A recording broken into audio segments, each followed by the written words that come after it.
आज हम लोग क्लास 10th का चैप्टर 1 कर रहे हैं, केमिकल रिएक्शन एंड इक्वेशंस। पहला जो पॉइंट आता है वो आता है केमिकल रिएक्शंस के बारे में। तो देखेंगे केमिकल रिएक्शन क्या है। यहाँ जो डेफिनेशन है वो कहता है कि a chemical change in which two और more substances interact with each other to form new substances with entirely different properties is called as a chemical reaction। यहाँ पे entirely different properties इसको समझना जरूरी है। जैसे सपोज करते हैं कोई केमिकल सब्सटेंस है A और इसके साथ हमने कंबाइन कर दिया B को, ठीक है। तो A और B आपस में कंबाइन करके बना रहे हैं C। ये पहला केमिकल है, ये दूसरा है, और ये रिजल्ट के तौर पे क्या बन गया, C बन गया। तो यहाँ पे A और B दो अलग अलग केमिकल्स हैं, दो अलग अलग सब्सटेंस हैं जो कि कंबाइन करके क्या बना रहे हैं, C बना रहे हैं। अब ये जो C का प्रॉपर्टी है, ये जो C का प्रॉपर्टी है वो A और B दोनों से क्या होगा, डिफरेंट होगा। तो अगर ये कंडीशन सेटिस्फाई करता है कि दो या दो से अधिक सब्सटेंस आपस में इंटरैक्ट करके एक नया सब्सटेंस बना रहे हैं, तो इस प्रोसेस को हम लोग कहेंगे केमिकल रिएक्शन, ठीक है। आगे आता है, इसी में देखेंगे कि जैसे अभी एग्जांपल लिया गया था A plus B gives out C। तो यहां पे ये A और B ये क्या कर रहे हैं, ये एक केमिकल रिएक्शन में पार्टिसिपेट कर रहे हैं। ये क्या कर रहे हैं, इस केमिकल रिएक्शन में पार्टिसिपेट कर रहे हैं। तो A और B को यहां पे हम लोग क्या बोलेंगे, यहां पे हम लोग A और B को बोलेंगे रिएक्टेंट्स। क्यों, क्योंकि ये जो रिएक्टेंट्स हैं ये पार्टिसिपेट कर रहे हैं किस चीज में, केमिकल रिएक्शन में। तो रिएक्टेंट्स का डेफिनेशन क्या हो जाएगा, the substances which takes part in a chemical reaction are known as reactants. यानी कि एक केमिकल रिएक्शन में जो भी सब्सटेंस पार्टिसिपेट करते हैं, जिनकी भागीदारी होती है, उसको क्या कहेंगे, रिएक्टेंट कहेंगे, ठीक है।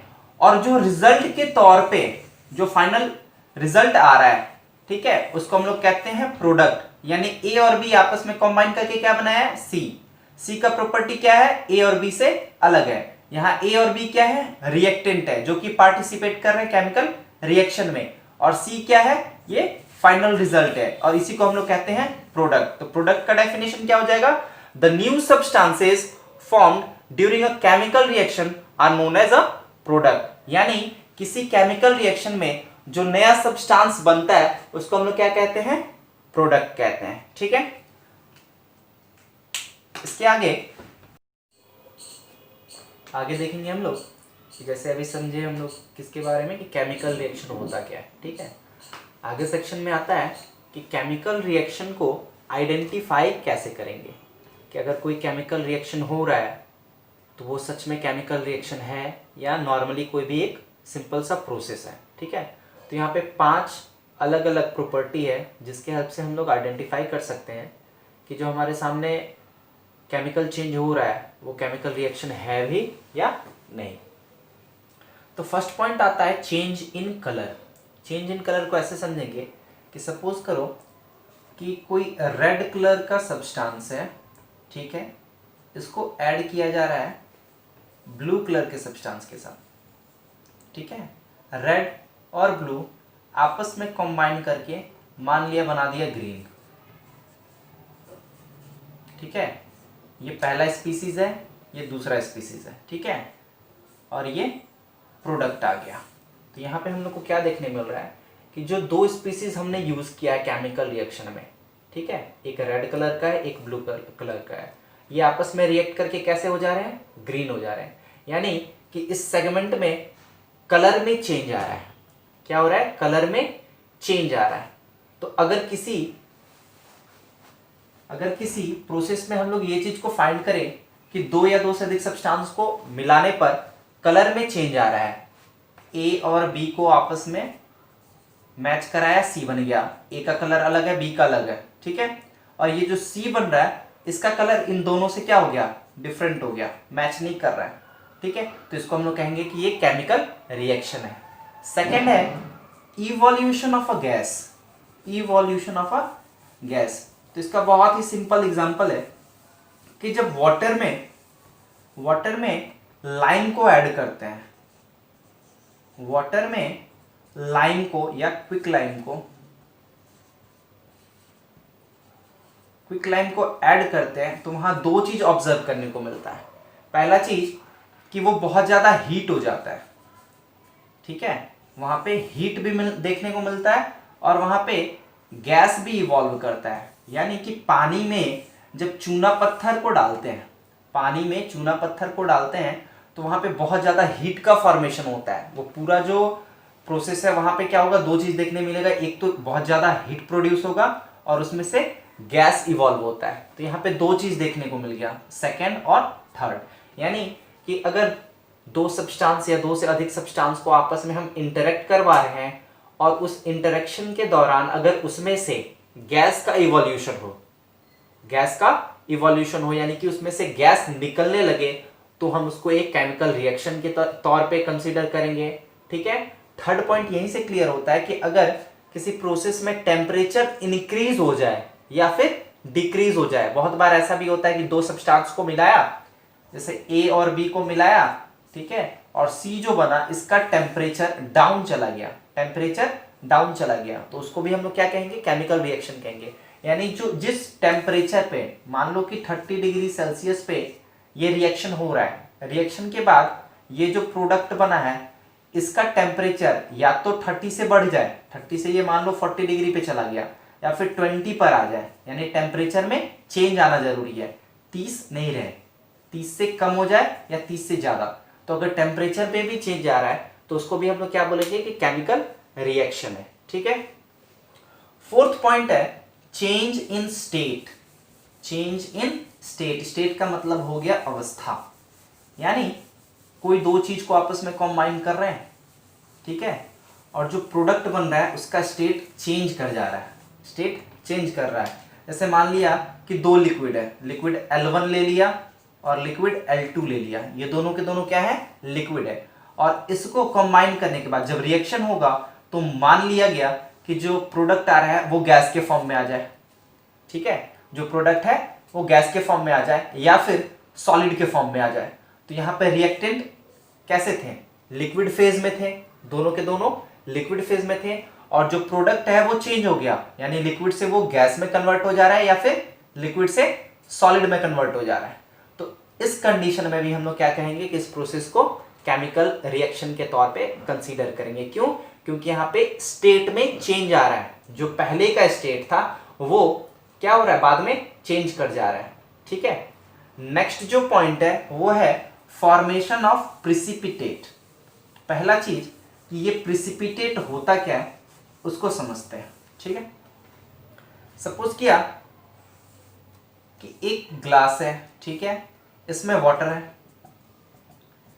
अब इसमें कोई एक पाउडर को ऐड कर दिया हमने, कोई भी XYZ कुछ भी ऐड किया जा रहा है। ठीक है, अब ये जो XYZ है वो इसमें डिसॉल्व होता जाएगा, सेटल होता जाएगा, सारे के सारे क्या हो जाएंगे, मिक्स हो जाएंगे। ठीक है, कुछ देर के बाद में ऐसा देखने मिलेगा कि XYZ का कुछ पार्ट इस सॉल्यूशन में, यानी इस वाटर में क्या हो रहा है, डिसॉल्व नहीं हो रहा है। ठीक है, वो कहीं कहीं यानी बहुत कम अमाउंट में अनडिसॉल्व्ड पार्टिकल्स की तरह पे अपीयर होने लगा। ये पूरी तरह से इसमें डिसॉल्व नहीं हो रहा है, ऊपर ऊपर फ्लोट कर रहा है या नीचे जाकर बैठ गया।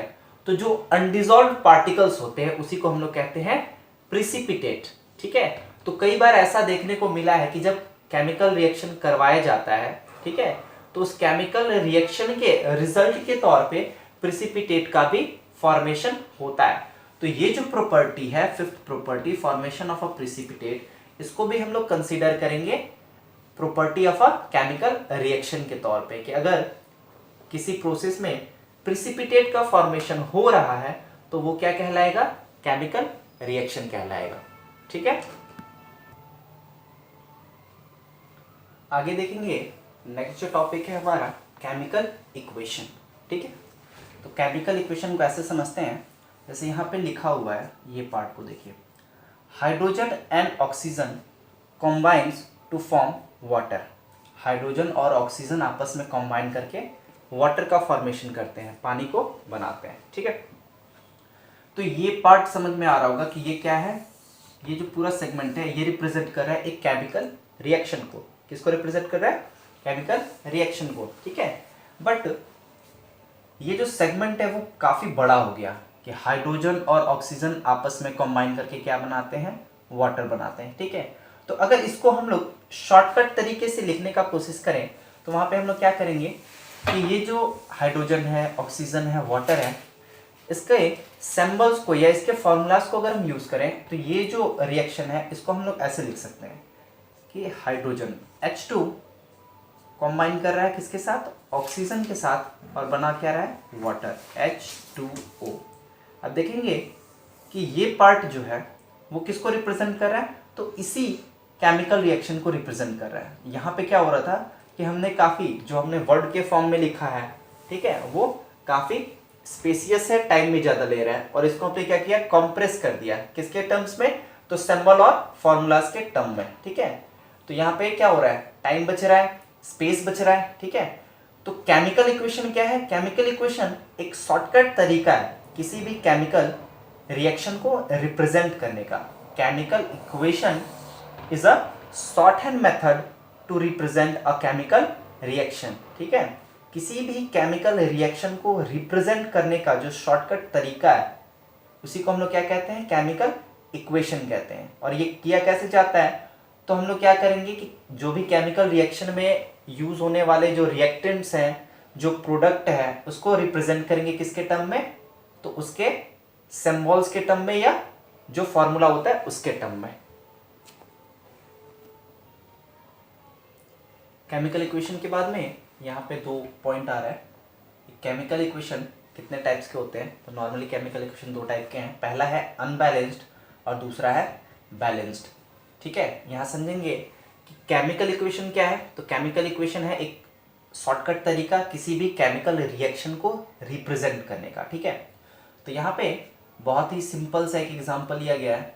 हाइड्रोजन ऑक्सीजन कंबाइन करके क्या बना रहा है? वाटर बना रहा है, ठीक है।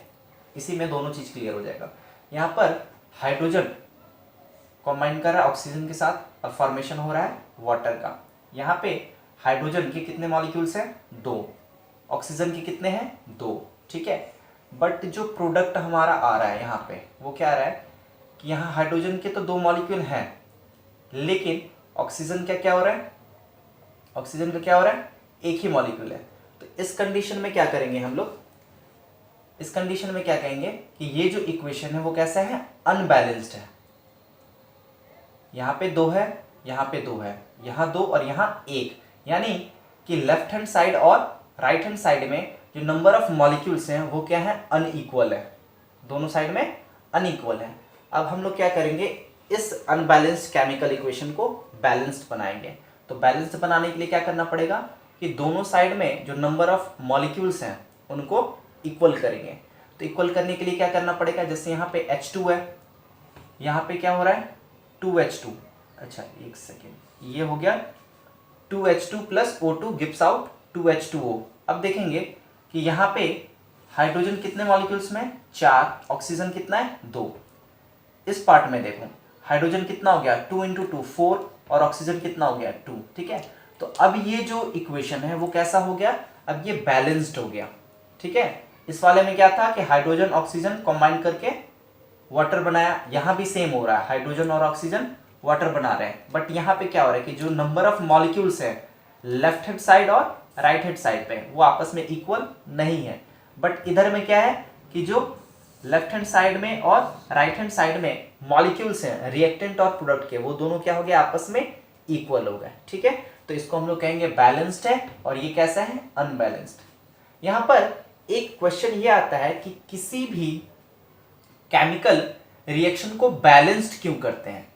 बैलेंस करने का क्या रिक्वायरमेंट है, ठीक है। Why do we need to balance a chemical reaction? काफी बार ये क्वेश्चन पूछा गया है और आगे भी पूछा जा सकता है। तो हमने जूनियर क्लास में पढ़ा हुआ एक लॉ के बारे में, law of conservation of mass. Law of conservation of mass. तो law of conservation of mass क्या कहता है कि mass can be neither created nor be destroyed in a chemical reaction, ठीक है। तो यहां ऐसे समझते हैं कि कोई सब्सटेंस है A जो कि 5 kg है और ये कॉम्बाइन कर रहा है B के साथ जो कि 2 kg है। ठीक है, तो जो हमारा C मिलना चाहिए, C कितना होना चाहिए, ये होना चाहिए 7 kg, ना 7 kg से कम और ना ही 7 kg से ज्यादा। ठीक है, तो लॉ ऑफ कंजर्वेशन ऑफ मास को फुलफिल करने के लिए किसी भी केमिकल रिएक्शन को बैलेंस करना जरूरी होता है। ठीक है, अगर क्वेश्चन पूछे why do we need to balance a chemical reaction, तो उसका सिंपल सा आंसर यही होगा, to fulfill the requirement of law of conservation of mass which states that mass can neither be created nor be destroyed in a chemical reaction। ना तो हम create कर सकते हैं ना ही डिस्ट्रॉय कर सकते हैं। ठीक है, तो उसी चीज को फुलफिल करने के लिए किसी भी केमिकल रिएक्शन को बैलेंस करना होता है। अब बैलेंस कैसे करते हैं ये हम लोग आगे देखेंगे।